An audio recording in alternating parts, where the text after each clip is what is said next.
Coucou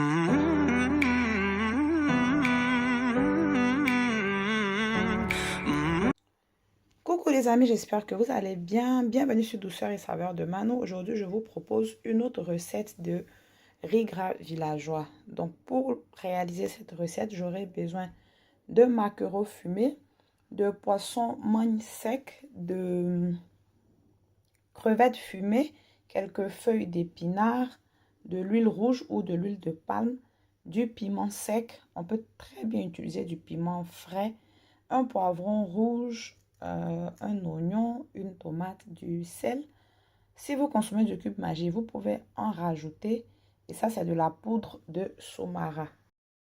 Je vais venir hacher tous les légumes, c'est-à-dire poivron, oignon, tomate, piment. Et comme je cuisine une petite quantité de riz, je vais seulement utiliser la moitié de l'oignon. On peut tout simplement piler tous les légumes ou les écraser dans un talier ou mortier.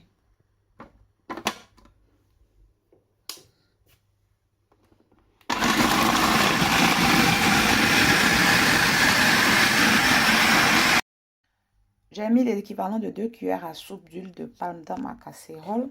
Et voici les légumes que j'ai obtenus. Je vais maintenant venir les renverser.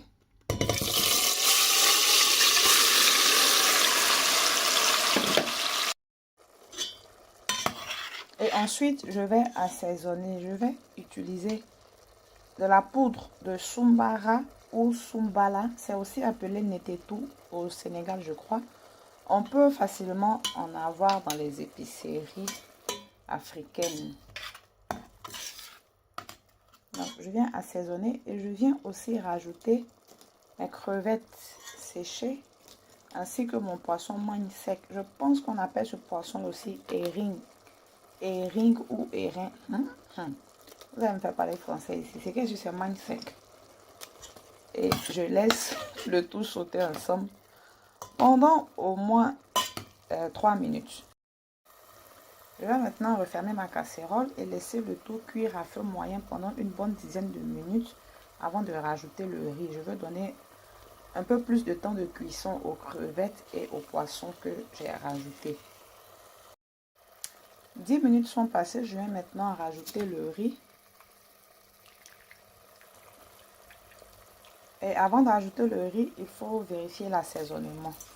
Parce qu'il ne faut pas oublier qu'à chaque fois qu'on rajoute du riz à une préparation, le riz absorbe l'assaisonnement. Donc, il faut goûter, être sûr avant de rajouter le riz.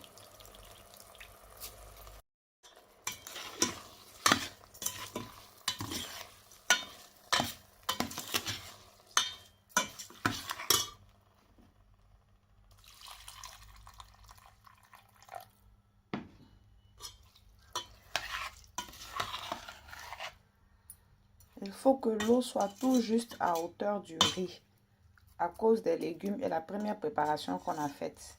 Le riz risque de devenir pâteux s'il y a trop d'eau. Donc maintenant, je vais recouvrir le riz et le laisser cuire normalement. À mi-cuisson du riz, je viens le retourner, mais aussi je vais venir rajouter le maquereau que j'ai émietté entre-temps.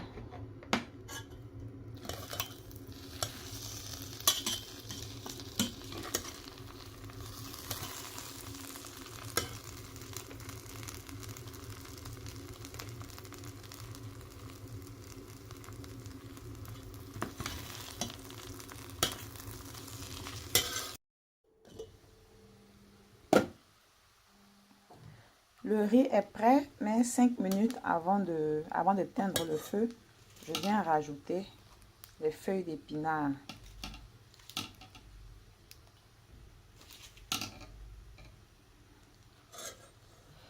Je tiens à rappeler que les feuilles d'épinards sont facultatives, c'est pas obligé d'en rajouter. Si vous n'en avez pas, le riz est déjà assez bon à ce niveau-là.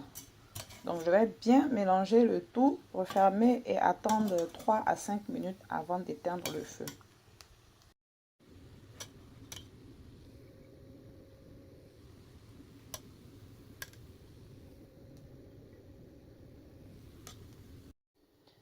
Si tu as aimé la recette, il faut liker la vidéo, c'est très important.